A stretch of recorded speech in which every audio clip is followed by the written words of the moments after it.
Bismillahirrahmanirrahim. Assalamualaikum warahmatullahi wabarakatuh.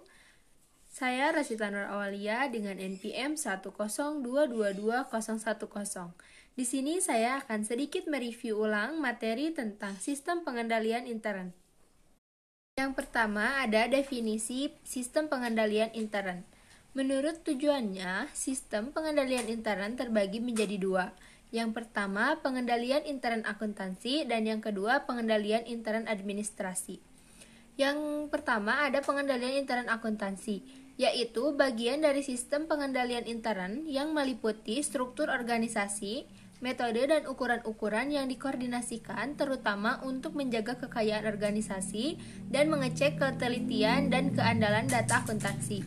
Yang kedua, pengendalian intern administratif, yaitu struktur organisasi, metode, dan ukuran-ukuran yang dikoordinasikan terutama untuk mendorong efisiensi dan dipatuhinya kebijakan manajemen. Kemudian, tujuan sistem pengendalian internal terbagi menjadi 4.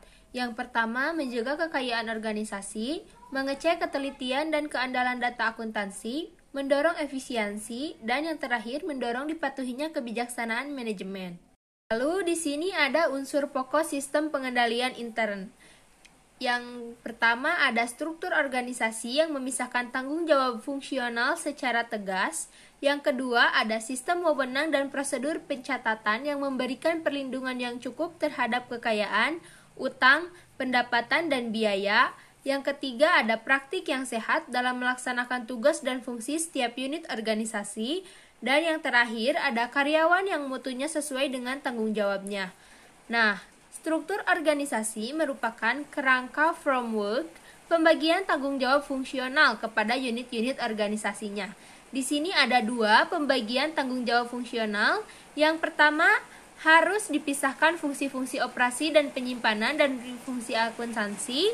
Dan yang kedua ada suatu fungsi tidak boleh diberikan tanggung jawab penuh untuk melaksanakan tahap suatu transaksi.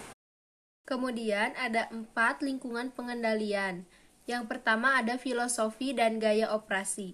Filosofi adalah seperangkat keyakinan dasar yang menjadi parameter bagi perusahaan dan karyawannya. Yang kedua, berfungsinya Dewan Komisaris dan Komite Pemeriksaan. Dewan Komisaris adalah wakil pemegang saham dalam perusahaan berbeda hukum perseroan terbatas. Yang ketiga ada metode pengendalian manajemen.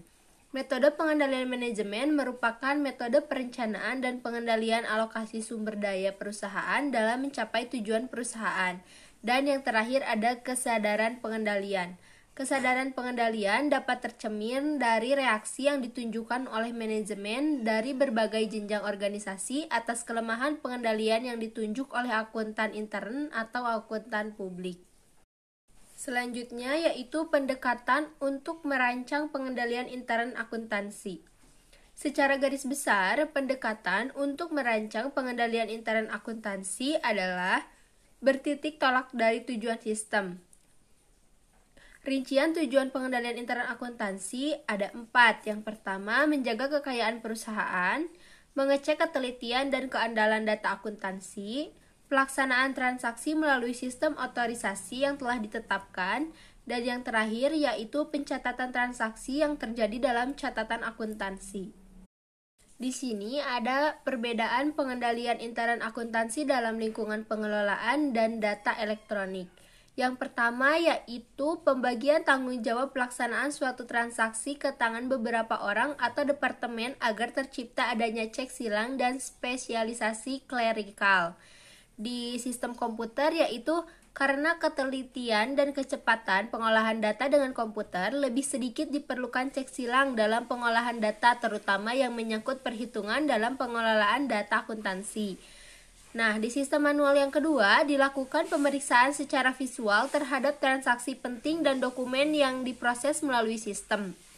Yang di komputernya dapat melakukan berbagai pemeriksaan sehingga mengurangi pekerjaan editing dokumen secara visual.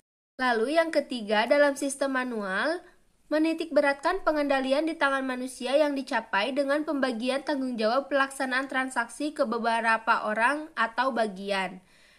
Di bagian sistem komputer, menitikberatkan pengendalian melalui program komputer sehingga pembagian tanggung jawab fungsional dapat dikurangi. Pengendalian intern akuntansi terbagi menjadi 4. Yang pertama yaitu pengendalian umum atau general control. Unsur pengendalian umum ini meliputi organisasi, prosedur, dan standar untuk perubahan program, pengembangan sistem, dan pengoperasian fasilitas pengolahan data. Yang kedua ada pengendalian terhadap sistem dan program. Pengendalian umum yang bersangkutan dengan fungsi pengembangan sistem dan program yaitu ada 4. Yang pertama, prosedur penelaahan dan pengesahan sistem baru. Yang kedua, prosedur pengujian program. Yang ketiga, prosedur pengubahan program. Dan yang terakhir yaitu dokumentasi. Lalu yang ketiga ada pengendalian terhadap fasilitas pengolahan data. Pengendalian terhadap operasi komputer ini meliputi akses terhadap ruang komputer hanya terbatas bagi karyawan tertentu saja. Yang kedua, pengendalian terhadap penggunaan arsip yang disimpan dalam perpustakaan. Yang ketiga, pembuatan instruksi yang jelas mengenai pengubahan data dari dokumen sumber ke dalam bentuk yang dapat dibaca oleh komputer. Yang keempat, prosedur dalam penyimpanan arsip di perpustakaan. Yang kelima, penjagaan keamanan fisik terhadap arsip dan komputer. Yang keenam, pembuatan prosedur rekonstruksi catatan. Dan yang terakhir yaitu prosedur pembuatan arsip cadangan atau backup. Nah, yang terakhir yaitu ada pengendalian aplikasi.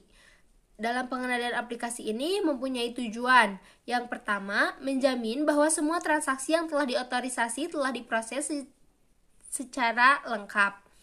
Yang keduanya, menjamin bahwa data transaksi lengkap dan diteliti.